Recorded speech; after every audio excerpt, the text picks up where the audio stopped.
le cercle. Non, rien n'est hors champ. Tout ce qui existe, tout ce que l'humain représente existe. L'homme ne peut pas représenter ce qui n'existe pas. Soit il est en avance sur le temps, soit il a les récupérer dans son passé, soit il produit des choses actuelles. Mais l'humain, tel que le cerveau est conçu et tout ça, et le fait qu'il soit en harmonie avec son... et qu'il soit vraiment qu'il y ait vraiment une interdépendance entre tous les écosystèmes, tous les humains, même les cultures. Un jour, je suis allé, parce que je dérangeais les initiés parfois, quand mon grand-père m'envoyait à l'initiation, et je leur voyais, les gars prenaient les canaris, faisaient des messes au bord de l'eau. Et moi, ça m'intriguait. Et j'étais toujours en train d'établir un lien entre la physique. Et je me suis rendu compte qu'il y a certains aspects du rituel dans le Bondo qu'on utilise dans le catholicisme. Ça, c'est l'Occident. Ça, ce sont les peuples de l'eau. On voit le lien. Mais au milieu, il y a l'humain. Au milieu, il y a l'homme. La pierre, quel est le symbolisme de la pierre? La pierre qu'on retrouve à l'extrême nord, à quoi ça renvoie? La pierre, c'est quoi? Comment le magma qui est en fusion sort, il se cristallise, ça devient la pierre. Quel est le rôle de la pierre? Je parle de la pierre. Donc, hors champ, c'est pour, je suis désolé, c'est pour essayer de restaurer l'humanité en crise, l'amour.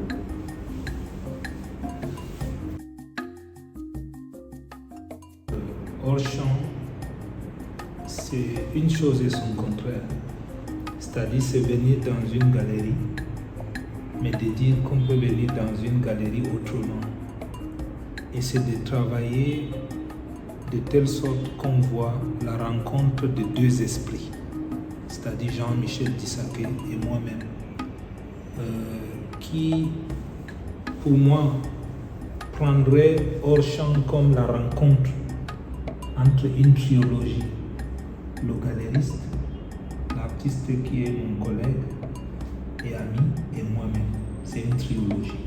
Une trilogie qui n'est, pour moi, et je pense qu'ils sont de ceux qui ne croient pas à l'indépendance, dans le sens comme on l'entend. Moi, je ne suis pas indépendant. Je suis plutôt dans le concept de l'interdépendance. L'interdépendance pas d'une manière assez paresseuse. C'est pas que je ne laisse pas ma vie entre les mains de Abali, ni entre les mains de Jean-Michel. Mais c'est avec lui et lui qu'on va fabriquer autre chose. Parce qu'en discutant, il faut savoir aussi qu'on a préparé Auchan dans cette collégialité, dans cette collectivité. L'art est total. Une société ne peut pas exister sans qu'elle n'ait la résultante de l'expression émotionnelle et même de son sensationnel. Les humains ne sauront exister, ne sauront établir des programmes et tout ça sans passer par les écritures, des codes et en même temps des symboles. Si vous rentrez dans la période antique, vous allez penser qu'il y avait une autre forme d'expression qui était des gravures rupestres et tout ça, des écritures et tout ça.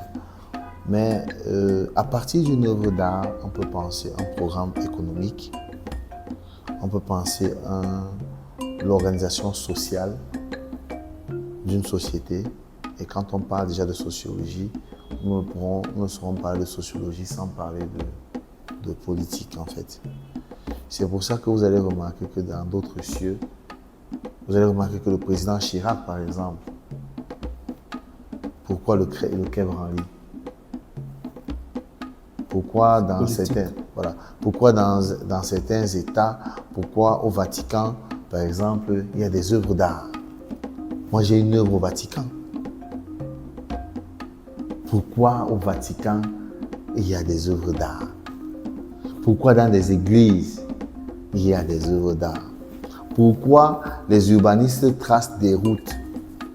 Pourquoi l'architecture? Quelle est même véritablement la fonction de l'art? On ne peut pas parler d'art sans parler de symboles. Nous ne saurons dissocier le corps de son âme et de son esprit. Une société où on ne fait pas de référence à l'art, c'est une société inanimée, je dirais même morte, qui n'existe pas. Parce qu'en fait, l'art, c'est la vie.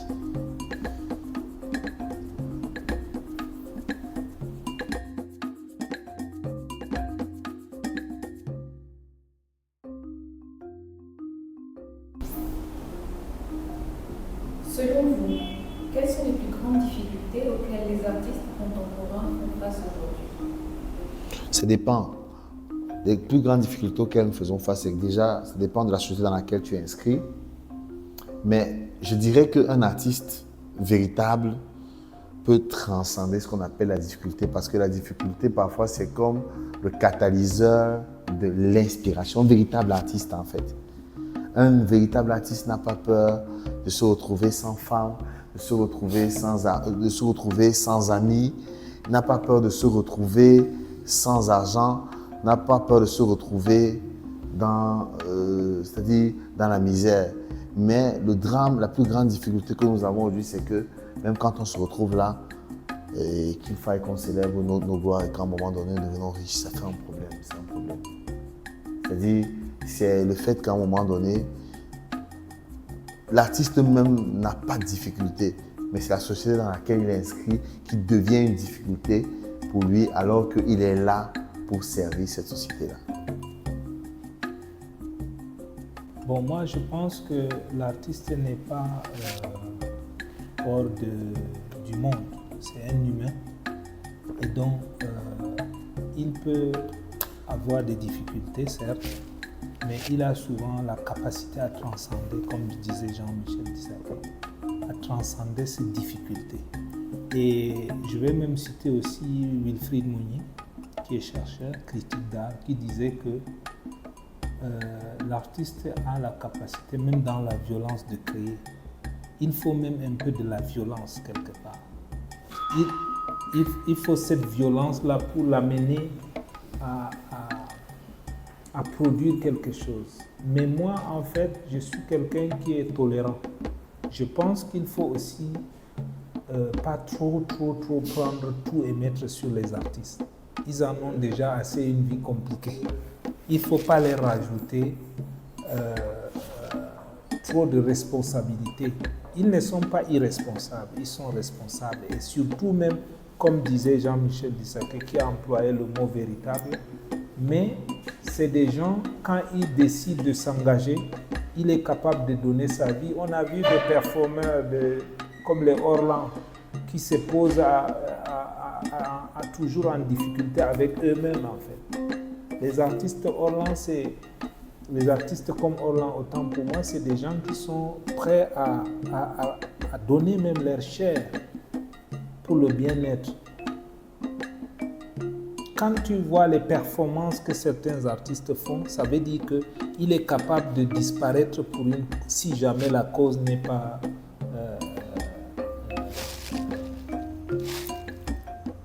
acceptée ou réussi à passer le message.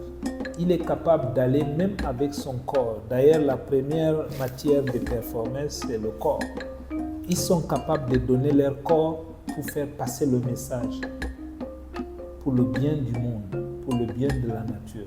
Moi, je connais des défenseurs de la nature qui partent en 3000 altitudes sous l'eau pour sortir les déchets de déchets marins.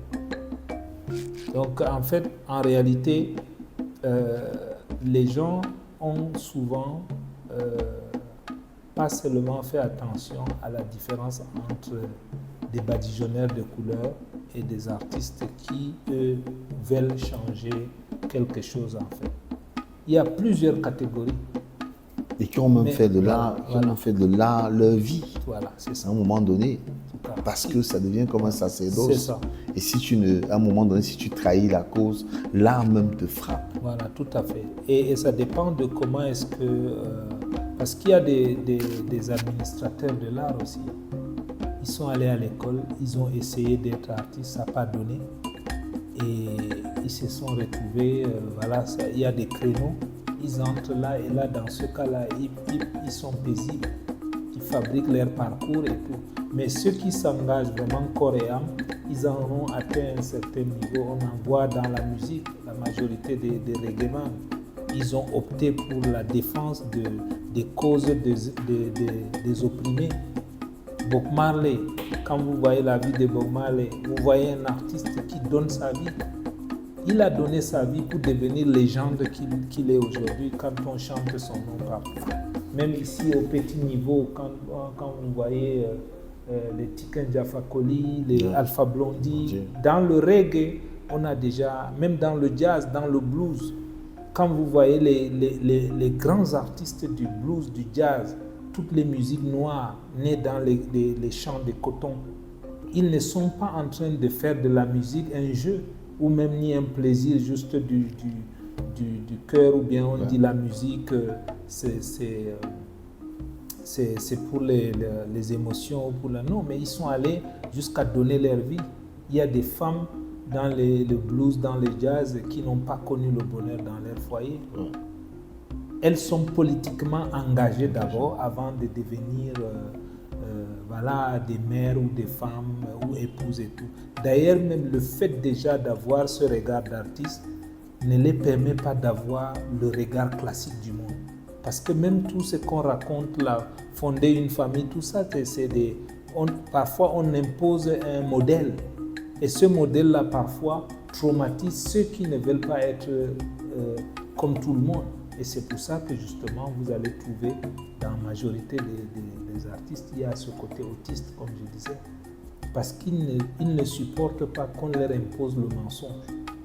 Le mensonge, c'est de dire qu'il y a ce que tu veux, tu n'as pas pu faire parce qu'il y a simplement ta famille ou bien, je ne sais pas qui d'autre, n'importe qui t'a poussé à faire ça parce qu'on t'a dit que ne vienne plus ne demander 1000 francs si jamais tu pouvais aller avec l'école que tu as fait, être dans un bureau et tout ça là. Les convictions. Parce que pour nous, c'est la conviction qui demande notre centre. La conviction, c'est le moteur de l'artiste, le moteur de l'action de l'artiste. Voilà.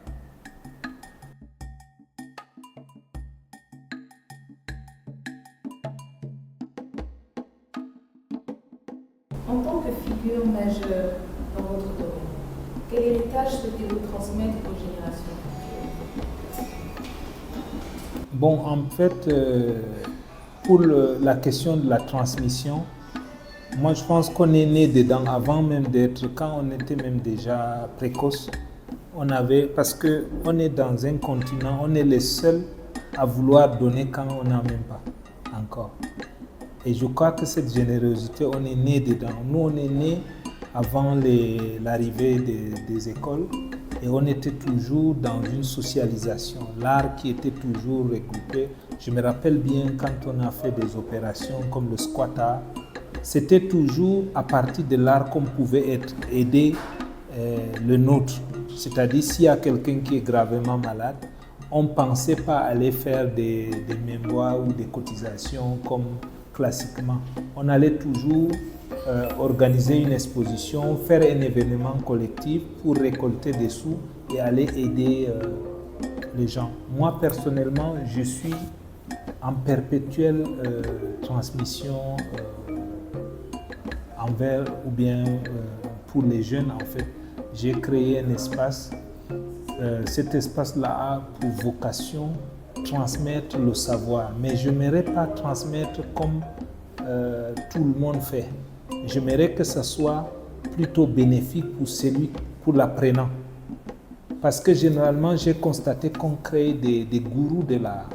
C'est-à-dire qu'il y a des artistes qui sont comme en mission. C'est-à-dire qu'ils sont devenus par la force des choses des gourous. C'est-à-dire qu'ils créent des petits E.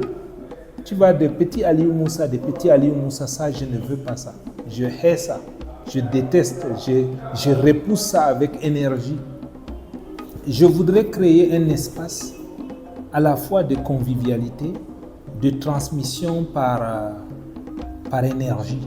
C'est-à-dire que j'amène des différentes personnalités qui vont venir vivre avec vous partager avec vous et vous choisissez vous-même ce que vous voulez devenir. Moi, je ne vais pas créer un petit Aliou Moussa à Ndjombe, un petit Aliou Moussa à là-bas. Il y a ceux qui se flattent de le faire. J'en vois beaucoup dans notre milieu des gens qui sont déjà devenus des papes avec des sanctuaires, des prêtres, des oulémas, des imams. Voilà. Donc, en fait, moi, je n'ai pas envie de faire ça. Moi, j'ai envie que la transmission soit une transmission un peu énergétique, que tu choisisses ce que tu veux. Voilà. Et beaucoup de professeurs font ça. Ils veulent transmettre aux gens ce qu'ils ont appris dans leur cahier. Mais moi, ce n'est pas ça. Moi, je suis allé ailleurs, j'ai vu ça. Mais ailleurs, ça m'a donné l'idée de transmettre sans beaucoup d'arrogance, sans beaucoup de complexe. Ce n'est pas parce que tu es venu chez moi qu'il faut faire comme moi. Non. Il faut même que tu ne fasses pas comme moi. Je serai heureux. Et Godile, paix à son âme, nous a appris ça. Il était vidéaste, il était historien, il était concepteur, il était commissaire. Il apprenait. Il y a beaucoup de gens qui l'ont croisé. Tous ceux qui l'ont croisé ont appris quelque chose. Même un pousseur. En ce qui me concerne, quand j'ai commencé à explorer la liane, j'ai commencé à faire des voyages dans mon subconscient et j'ai rencontré mon héritage, j'ai côtoyé ma généalogie créative et aujourd'hui je suis la somme de plusieurs parentés génétiques mais qui a une expression unique. Les humains sont complexes et chaque personne porte un héritage. Donc chaque fois que je reçois un artiste, un jeune, un apprenant, la première chose, c'est d'essayer de l'amener à se connaître, voir ce qu'il aime, ce qu'il n'aime pas, à lui donner des exercices qui vont lui permettre à retrouver son point originel de création. Et le point originel de création qui est l'un des éléments par lequel chaque individu réussit à s'exprimer. La création est partout, elle n'est pas seulement dans l'art. Il y a la création de certains programmes en informatique et même de certains programmes de vente et même dans le marketing, il y a la création là-dedans. Tout ça, voilà. Donc, dès que c'est identifié, là, on ne transmet même pas, on éveille. C'est vrai qu'aujourd'hui, j'interviens aux Beaux-Arts, à Fumban et en Konsamba, où j'enseigne. Mais pendant mes cours, au départ, certaines personnes disaient non, il n'y a pas de méthodologie. Mais pour moi, à la fin, ils se sont rendus compte que il y a toute une méthode. Parce que qu'est-ce que tu as dans la tête? L'objectif, ce n'est pas de te dire de reproduire. Parce que si tu reproduis déjà à un moment donné, ton art ne se trouve plus à être un art utile pour la société. C'est comme s'il n'y a pas de continuité, il y a un break. Donc, ce n'est pas un problème de personne, en fait. Mais il faudrait que, comme les travaux des autres nous servent aujourd'hui, comme aujourd'hui nous naviguons sur la 3D, que certains sculpteurs africains ont expérimenté, et que Paul Cézanne et Pablo Picasso ont utilisé, et qu'aujourd'hui nous parlons de cette dimension-là. Il faudrait aussi que ceux qui seront là, qui auront trouvé cet héritage-là, puissent aussi développer quelque chose qui va pouvoir servir aussi aux générations futures, parce que l'humanité est tout le temps en mutation, se transforme en animation et renaît en fait. La vie est un peu comme un cycle. Donc, je pense qu'on ne transmet pas, mais on éveille plutôt. On éveille à un moment donné. Et moi, je dirais par exemple qu'il y a des exercices d'éveil que je prescris toujours. Il y a des exercices d'éveil qui stimulent le cerveau à un moment donné, qui stimulent même la main. Il y a des exercices d'éveil et quand vous les pratiquez normalement et vous les respectez, ça suit quoi.